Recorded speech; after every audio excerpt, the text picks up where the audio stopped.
Welcome to special analysis. నేను రమ్మ మండవ. ఈరోజు అనాలిసిస్లో భాగంగా మనం తీసుకోబోతున్న టాపిక్ ఏంటంటే జయప్రకాష్ నారాయణ, లోక్సత్తా అధినేత జయప్రకాష్ నారాయణ ఈరోజు కూటమికి ఎందుకు మద్దతు పలికారు. గత కొన్ని రోజులుగా ఆయన జగన్మోహన్ రెడ్డితో చాలా క్లోజ్ అసోసియేషన్ మెయింటైన్ చేశారు. ఒక దశలో ఆయన వైఎస్ఆర్సీపీ తరఫున ఎంపీగా పోటీ చేస్తారన్న ప్రచారం కూడా జరిగింది. అయితే అలాంటి జేపీ ఎప్పుడు కూడా టీడీపీ వైపు వన్ సైడెడ్గా ఆయన మొగ్గే ప్రయత్నము చేయలేదు, ఈవెన్ అధికారంలో ఉన్నప్పుడు కానీ ప్రతిపక్షంలో ఉన్న సమయంలో కానీ. బట్ అనేక సార్లు మోడీ చర్యలను కానీ మోడీ తీసుకున్న విధానాలను కానీ ఆయన ఆహ్వానిస్తూ విమర్శలు కొని తెచ్చుకున్న సందర్భాలు కూడా ఉన్నాయి. అలాంటి జయప్రకాష్ నారాయణ ఈరోజు ప్రత్యక్ష రాజకీయాల్లో ఆయన లేకపోయినప్పటికీ ఒక మేధావిగా ఆయన గుర్తింపు ఉంది, ఒక ఇంటలెక్చువల్గా కూడా. సో అలాంటి జయప్రకాష్ నారాయణ ఈరోజు కూటమికి మద్దతు ఇస్తూ నా ఓటు కూటమికే అన్న విధంగా ఆయన బహిరంగ ప్రకటన చేయడం అయితే ఆయన ఫాలోవర్స్ని కానీ రాజకీయాల్లో ఉన్న చాలామందిని కానీ ఈరోజు ఆశ్చర్యంలో పడేస్తోంది. నిన్న మొన్నటి వరకు కూడా జగన్మోహన్ రెడ్డిని అనేక విధాలుగా పొగుడుతూ వచ్చిన జయప్రకాష్ నారాయణ అంత హఠాత్తుగా ఈరోజు తన రూట్ ఎందుకు మార్చే ప్రయత్నం చేశారు. ఈరోజు ఎందుకు ఆయన కూటమికి మద్దతిస్తూ నిర్ణయం తీసుకున్నారు. ఈరోజు కూటమి అధికారంలోకి వచ్చినట్లయితే ఆయనకు రాజ్యసభ టికెట్ దక్కుతుందనే ప్రచారంలో వాస్తవం ఎంత. ఈరోజు జేపీ వన్ సైడెడ్గా ఈ స్టాండ్ తీసుకోవడానికి అసలు కారణం ఏంటి. ఇవన్నీ కూడా ఈ ప్రశ్నలు ఈ రోజున చాలామందికి అర్థం కాకుండా ఉన్నాయి. సో ఆయన సంగతి తెలిసిన వాళ్ళు ఎవరికైనా సరే, జేపీని క్షుణ్ణంగా పరిశీలన చేసిన వాళ్ళు ఎవరైనా సరే అంత వన్ సైడెడ్గా ఈ రోజున జేపీ కూటమి కోసం ముందుకు వచ్చి మద్దతు తెలపడం మాత్రం అందరినీ ఆశ్చర్యంలో పడేస్తుంది. మరోవైపు అటు చంద్రబాబు నాయుడు కూడా జేపీ కామెంట్స్ని ఆహ్వానించడం జరిగింది. లోకేష్ లాంటి వాళ్ళు కూడా ఆయన వెల్కమ్ చేసే ప్రయత్నం అయితే చేస్తున్నారు, గతంలో టీడీపీకి వ్యతిరేకంగా ఆయన పనిచేసినప్పటికీ.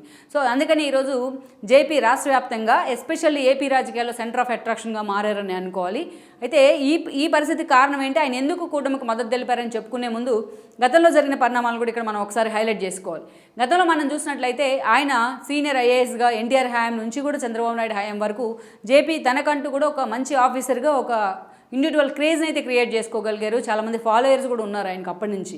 సో ఆ తర్వాత తను ఆ పదవి నుంచి బయటకు వచ్చున్నారు, రాజకీయాల్లో పూర్తి స్థాయిలో ఎంట్రీ ఇవ్వాలనే నిర్ణయం తీసుకున్నారు. ఈ క్రమంలోనే లోక్సత్తాను ఒక సమస్యల వేదికగా స్టార్ట్ చేయడం జరిగింది. ఫస్ట్ అది కేవలం సమస్యలను మాత్రమే ఫోకస్ చేస్తూ వచ్చేది. కామన్ మ్యాన్కి ఎక్కడ సమస్యలు ఉన్నా లోక్సత్తా ఒక వేదిక అవుతూ ఉండేది వాటిని నిర్మించడంలో. ఆయా పార్టీలతో అసోసియేట్ అయ్యి లీగల్ ఇష్యూస్ దగ్గర నుంచి అనేక ఇష్యూల్లో వాటికి సొల్యూషన్ చూపిస్తూ ఉండేది. సో అలా లోక్సత్తా అనేది ఒక సామాజిక సమస్యల వేదికగానే స్టార్ట్ అయింది స్టార్టింగ్లో.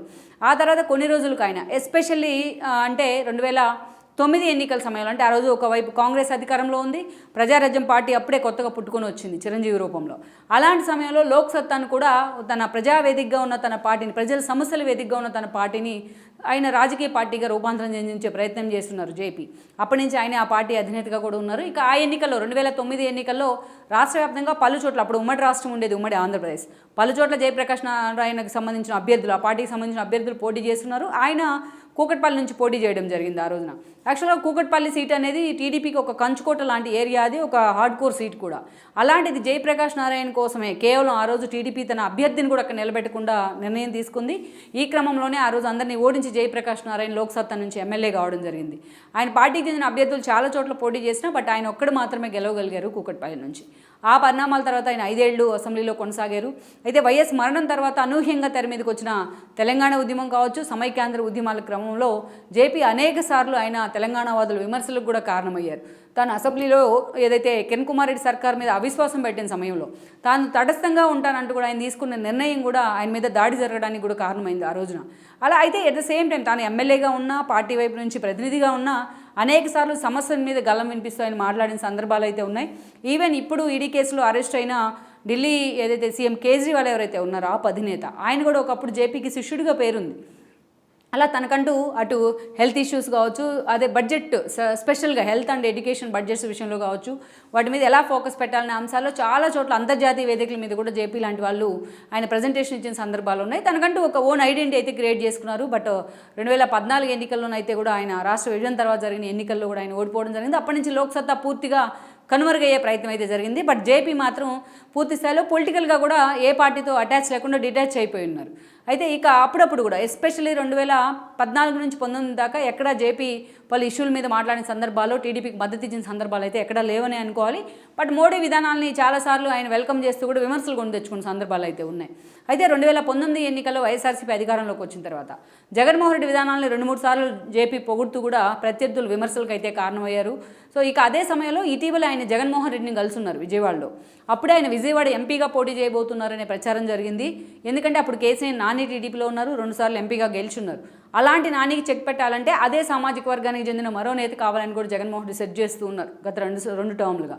ఈ క్రమంలోనే జేపీ లాంటి వాళ్ళను విజయవాడ వైసీపీ ఎంపీగా బరిలో దించుతారనే ప్రచారం జరిగిన, బట్ జేపీ మాత్రం ఆ అంశం మీద అయితే ఫోకస్ పెట్టలేదని అనుకోవాలి. ఆయన కేవలం ఇష్యూ బేస్డ్గానే జగన్మోహన్ రెడ్డి నేను పొగిడాను అంటూ కూడా ఆయన మాట్లాడటం కూడా జరిగింది. ఇక ఆ తర్వాత అంతే హఠాత్తుగా జేపీ ఈ రోజున ఎప్పుడైతే కూటమి BJP and then TDP and then ఈరోజు జనసేన ఈ 3 పార్టీలు కలిసి కూటమిగా రేపటి ఎన్నికలను ఫేస్ చేయాలని నిర్ణయం తీసుకున్నాయో, మోడీ ఎప్పుడైతే వచ్చి చిలుకూరుపేట వేదిక ఒక సభను ఇనిషియేట్ చేసే ప్రయత్నం చేశారు, ఈ పరిణామాల తర్వాత జయప్రకాష్ నారాయణ ఈరోజు తన ఓటు కూటమికే అంటూ కూడా ఆయన మద్దతు ఇచ్చే ప్రయత్నం చేశారు. ఈ ఒక్క మాటతోనే జేపీని అటు టీడీపీ జనసేన లాంటి పార్టీలు ఓన్ చేసుకుంటూ ఉంటే ఇటు వైఎస్ఆర్సీపీ ఆయన చాలా సీరియస్గా టార్గెట్ చేసే ప్రయత్నం అయితే చేస్తుంది. అయితే ఇదే క్రమంలో రేపు టీడీపీ జనసేన అధికారంలోకి వచ్చినట్లయితే రాష్ట్రంలో జేపీకి ఏదో ఒక పార్టీ నుంచి, ఆ 2 పార్టీలు లేకపోతే ఏదైతే బీజేపీ నుంచే ఒక రాజ్యసభ టికెట్ అయితే ఆఫర్ జరిగిందన్న ప్రచారం జరుగుతోంది. ఆ రాజ్యసభ టికెట్ని దృష్టిలో పెట్టుకుని ఈరోజు కూటమికే తన ఓటు అంటూ కూడా జేపీ ప్రకటన చేశారని చర్చ జరుగుతున్నప్పటికీ, బట్ మోడీతో ఉన్న సత్సంబంధాలు కావచ్చు, బీజేపీ నేతలతో ఉన్న ఒక అసోసియేషన్ కారణంగానే జేపీ కూటమి వైపు మొగ్గు చూపారన్న వాదన కూడా వినిపిస్తోంది. లెట్స్ సీ మరి ఈ 3 పార్టీలు అధికారాన్ని కైవసం చేసుకున్నట్లయితే జేపీకి నిజంగానే రాజ్యసభ ఇచ్చే అవకాశం ఉందా? అయితే తన పదవులు లేకపోతే రాజకీయ భవిష్యత్తు వీటన్నిటిని పక్కన పెట్టి ఈ రోజున జేపీ వన్ సైడెడ్గా కూటమికి మద్దతు ఇచ్చే ప్రయత్నం చేశారన్నది అయితే తెలియాల్సి ఉంది. మొత్తానికి జేపీ ఈరోజు వన్ సైడ్గా ఆయన ఎప్పుడైతే ప్రకటన చేస్తున్నారో ఆ ప్రకటన అందరూ కూడా వెల్కమ్ చేస్తున్న సిచ్యువేషన్ అయితే ఉంది. అదే స్థాయిలో ఆయన వైసీపీ కూడా టార్గెట్ అయ్యారు. మరి జేపీ ఫాలోయర్స్ కానీ ఆయన అనుసరించే వాళ్ళు కానీ ఈరోజు ఎంతవరకు కూడా కూటమి వైపు మొగ్గు చూపే అవకాశం ఉంది? సో ఇక ముందు ఆయన కూటమి వైపున ప్రచారంలో కూడా ఎంతవరకు యాక్టివ్ అయ్యే అవకాశం ఉందన్న అంశం మాత్రం ఈ రోజున హాట్ టాపిక్ అవుతూ వస్తుంది. ఈ వీడియో మీకు నచ్చినట్లయితే please share, like and subscribe R24 Telugu.